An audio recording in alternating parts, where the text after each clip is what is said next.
England का नया वित्तीय वर्ष शुरू होता है 1 मार्च से, तो उनके यहां बजट आता है 28 फरवरी को। तो हमारे यहां तो नहीं है ऐसा। हिंदुस्तान में तो नया वित्त साल शुरू होता है दीपावली के दिन से। तो हमारा बजट आना चाहिए दीपावली से 1 दिन पहले, लेकिन वो आता है 28 फरवरी की। क्यों? अंग्रेजों ने ये परंपरा चलाई थी हमारे देश में। तो अंग्रेजों की सरकारें जब चलती थी तो वो हिंदुस्तान में भी फाइनेंशियल ईयर 1 मार्च से ही शुरू करवाया था। तो वो फाइनेंशियल ईयर आज 50 साल के बाद भी 1 मार्च से क्यों चल रहा, और बजट 28 फरवरी को ही क्यों आता? मैंने 50 साल हिंदुस्तान की संसद में बैठने वाले नेताओं के दिमाग में इतना भूसा भरा है कि वो अंग्रेजों की दी गई तारीख नहीं बदल पाए आज तक। वही 28 फरवरी को बजट पेश होता, और शाम को 5 बजे क्यों होता? उसकी एक दूसरी कहानी है कि जब हमारे देश में शाम के 5 बजते हैं तो लंदन में सवेरे के 10:30 बजते हैं।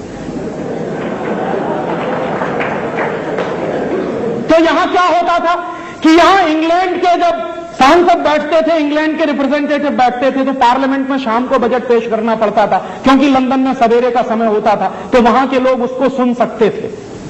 तो अब तो अंग्रेज नहीं है, अब तो चले गए। तो शाम को 5 बजे बजट क्यों पेश हो रहा है? सवेरे होना चाहिए 11 बजे।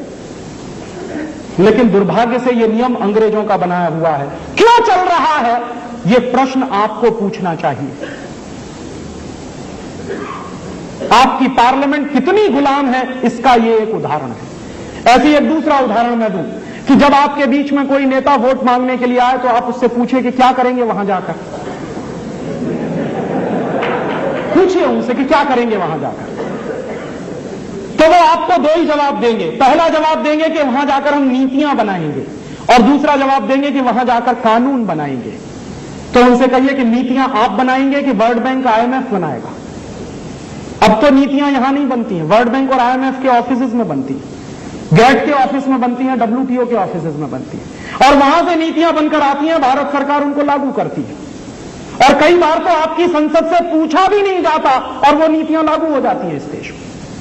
जैसे उदाहरण दूं आपको, ये जो आपके देश में पिछले कई महीनों से रुपए का अवमूल्यन हो रहा है, आप पूछिए ये नीति कब बनाई गई संसद में? हमारे लिए इतना महत्वपूर्ण विषय है कि हमारे रुपए का दाम गिर रहा है लगातार, और पिछले 7 वर्षों से हमारे रुपए का दाम 120% गिर गया है।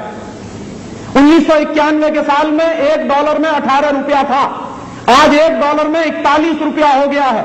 120% डिवैल्यूएशन हुआ है आपकी मुद्रा का। यह नीति आपकी पार्लियामेंट में नहीं बनी है, यह नीति बनी है वर्ल्ड बैंक और IMF के ऑफिसेज में और लागू हुई है आपके देश में। तो जब नीतियां वहां बनती हैं और लागू होती हैं, तो ये नेता जब कहते हैं कि हम वहां नीतियां बनाने के लिए जा रहे हैं, तो ये आपको बेवकूफ बना रहे हैं। इनमें से अब किसी के पास नीति बनाने की शक्ति नहीं है, क्षमता नहीं है। नीतियां तो कहीं और से बनती हैं। तो फिर वो कहेंगे कि हम कानून बनाने के लिए जाते हैं। तो पूरी ईमानदारी से पूछिए किसी भी खासदार से कि आपने कभी किसी कानून की ड्राफ्टिंग की है? माने कानून जो बनता है उसकी जो भाषा होती है उसको कहते हैं ड्राफ्टिंग। तो पूछे किसी खासदार से कि आपने कभी किसी कानून की ड्राफ्टिंग की है? तो आपको जवाब मिलेगा नहीं। तो ड्राफ्टिंग कौन करता है, माने कानून बनाता कौन है? कानून बनाते हैं ICS officers, secretaries. Joint secretary level के जितने अधिकारी हैं वो कानून की ड्राफ्टिंग करते हैं। तो हमारे नेता क्या करते हैं? वो जो ड्राफ्टिंग होकर आती है उस पर बहस करते हैं, बस इससे ज्यादा कुछ नहीं करते। और बहस करने के बाद अगर मैं कोई चीज उसमें से घटानी हो या जोड़नी हो तो उसको भी वो नहीं कर सकते, वापस सेक्रेटरी के पास जाएगा और वही करके भेजेगा। तो इतने हाथ अगर कटे हुए हैं आपके, तो क्यों जा रहे हैं वहां पर? क्या मतलब है आपके वहां जाने का? और पिछले 50 साल से अगर संसद अपना यह नियम नहीं बदल पाई कि ड्राफ्टिंग इस देश में वो लोग करेंगे जो जनता के प्रतिनिधि हैं, तो आजादी का मतलब क्या है? वो तो अंग्रेजों के जमाने में होता था। ICS ऑफिसर कानून की ड्राफ्टिंग करते थे अंग्रेजों के जमाने में। और क्यों करते थे अंग्रेजों के जमाने में? क्योंकि ICS ऑफिसर की जो ड्राफ्टिंग होती है वो कभी किसी को समझ में नहीं आती, इसलिए वो बनाया करते थे। आज भी वही होता। और दुर्भाग्य से मैं आपको बताऊं कि इसमें हंसिएगा मत, हिंदुस्तान की संसद में बैठने वाले अधिकांश और बहुतांश लोग समझते नहीं कि वो कानून क्या है जिस पर वो बहस कर रहे हैं।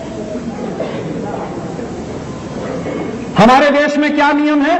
हमारे देश में नियम यह है कि आप किसी कंपनी में नौकरी करने के लिए जाइए तो एक मिनिमम क्वालिफिकेशन होती है कि कम से कम कक्षा 12 पास होना चाहिए। लेकिन हिंदुस्तान का शिक्षा मंत्री बनने के लिए आपको कोई जरूरत नहीं है, आप बन सकते हैं। जिस आदमी ने कभी जीवन में शिक्षा नहीं ली वो शिक्षा मंत्री, जिस आदमी ने